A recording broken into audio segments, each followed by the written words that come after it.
2021 февраль айында Башкы прокуратура Саламаттык сактоо министрлиги пандемия башталганда өздүк коргонуучу каражаттарды сатып алууда мамлекетке 5 миллион сомдон ашык зыян келтирген деген аныктама чыгарган болчу. Анан 2020 жылы иштеп турган каржы полициясында гуманитардык жардамдарды бөлүштүрүүдө дагы бир топ мыйзам бузуулар болгон деген тыянактарды чыгарган. Мындан башка дагы толтура толгон токой фактылар менен ошол 2021 жылы тармактык комиссия түзүлгөн болчу. Аны Элвира айым сиз өзүңүз жетектеп тургансыз, сиз башында тургансыз да. Анан ошол комиссиянын эң негизги максаты ушул 2020 жылдагы каралуу июлдагы мыйзам бузуулар, укук бузууларды дагы изилдөө болчу да. Буга кошуп баардыгын комплекс түзүлдөө болчу. Анда кандайдыр бир мындай тыянак чыктыбы, анан кандай чаралар көрүлдү да ошонун натыйжасында? 2020 жылы ошол кезде мен депутат болуп жаткан учурда эле парламенттен бир ошол кара июлда учурда болгон окуяларды эске алып, парламенттен буну мен 6-чакырылышта депутаттар дагы, менден тышкары депутаттар да көтөргөн болчу. Келген каражат 700 миллион сырттан донорлордон келген каражаттын 300 миллиону бөлүндү, ковидке каршы күрөшкө жардам деп. Каражат каяка кетти дегенде биз өкмөттөн отчет ала албай калдык.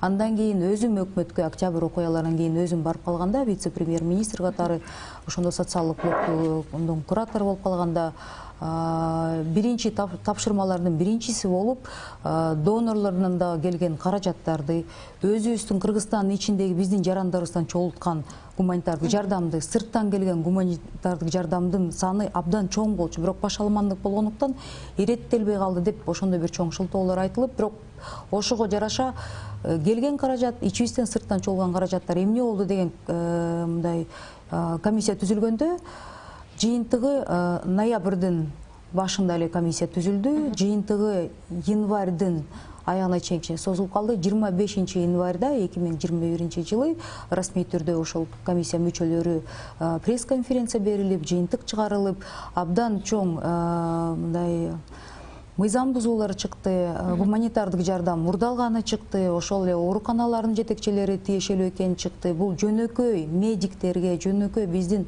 доктурларга комиссиянын бир да мындай доосу жок, бир да претензия жок деп расмий жарыяланганы менен, мен ойлойм, ошол жерде өзүнчө бир чоң мафия болду. Ошолордун мындай бир топ каршылыгы да болуп калды, бирок аягында деген биякта эми комиссия мүчөсү да отурат жанымда, ал киши да далилдеп берет болуш керек.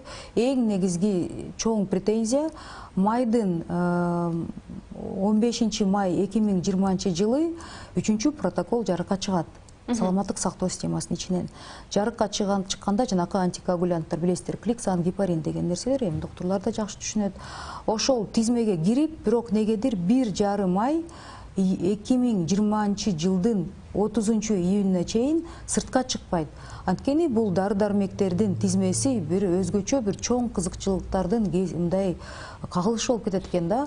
Ошондо бул 1,5 ай кармалган протокол 30 июнда чыгат. 30 июнда фарм компанияларга тизме берилет. Фарм компаниялар 2 жумадан кийин бул тизмени колуна алып, сырттан дары-дармектерди, кликсан, гепариндерди алып келгенге чейин 14 июль 2020 жылы бизде расмий түрдө 1400 адам каза болду дегени менен биз комиссияда далилдеп бердик. Эми бул өзгөчө система менен андан бир нече көп адамдарыбыз, бир топ эсе көп адамдарыбыз каза болуп калат. Эсеби дагы жазылбай калган адам. Эсеби да расмий түрдө, анткени ал жерден эми туура түшүнгүлө да, каза болгон адамдарды температурасы болсо дагы, ошол физикалык жактан баары далилденип турса коронавирус экен, коронавируска ПЦР тест тапшырып, ошол тесттен далилдемейинче сен коронавирус эмессиң деп ошентип ооруканага да албай. Ооруканадан каза болгон адамдар да далилдебей, ошондой бир башаламандык болуп калган. Эсептөө дагы, статистика дагы эки багытта болгон, Ооба. Ошондуктан бир топ мындай эми азыр айткан сөздү мен түшүнөм. Азыр ошону көтөрүп жатсак, эмнеге азыр айтып атасыз, буга чейин деле айтылган нерселер, бирок ковид эң негизги комиссиянын эң негизги жыйынтыгы ошол протоколду 1,5 ай кармап койгон адамдар үчүн бул саламаттык сактоо системасына азыркыга чейин иштеген кызматкерлердин чоң, бул ката эмес, чоң мамлекетке болгон кыянаттыгы деп ойлойм. Ага жоопкерчиликке тартылыш керек деп бул комиссиянын да жыйынтыгында турат. Кийин Совет безопасностиге да бул чыга турган нерсе болуп, бирок негедир чыкпай калды. Мен ишенем баары бир бул мындай иликтенет. Андан кийин финансовый полицияда чыгарылды. Канча каражат каяка кеткенин далилдеп бердик. Ал каражаттардын тагдыры, гуманитардык жардам тагдыры эмне болду? Сырттан келген, ичинен чогулган жада калса ошол концентраторлор эмне болгон баарын далилденген. Бунун баары турат. Бүгүнкү күнгө чейин сакталып УКМКга кетти. Финансовый полиция, бирок финансовый полиция жоюлуп кетти.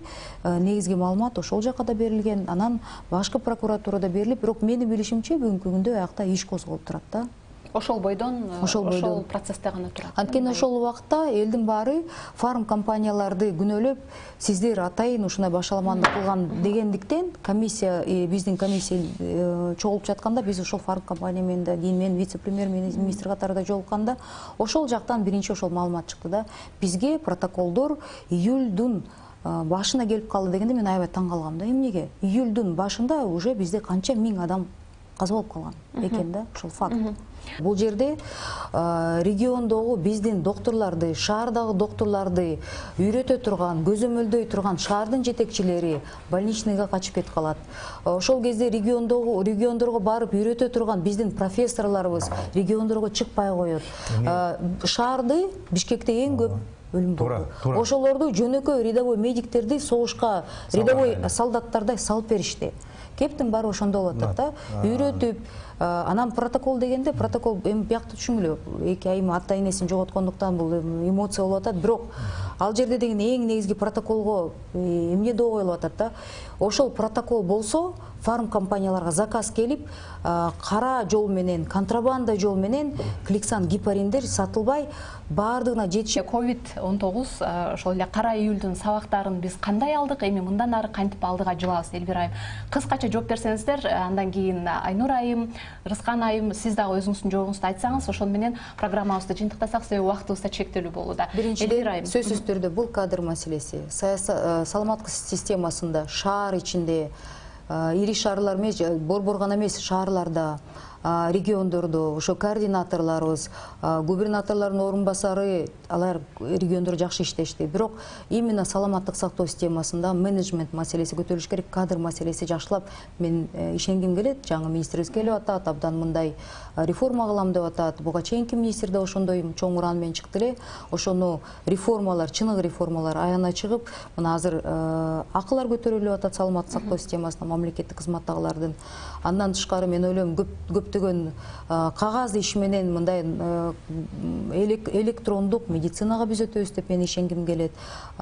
Система страхования болуш керек, анан фонд системасы мындай жакшыраак иштеш керек деп бир топ бунун баарын комиссияда жөн гана пандемияда бул күнөөлүү, тигил күнөөлүү деп жыйынтык чыккан эмес. Сиз окуп аптырсыз, урматтуу министр.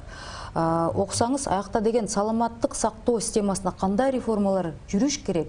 Негизги сабактары. Дары-дармек жаатында эмне өзгөрүүлөр болуш керек? Кандай системдүү реформалар жүрүш керек дегенде биз ошол кездеги министр Алымкадыр мырзабызга да тапшырып бергенбиз.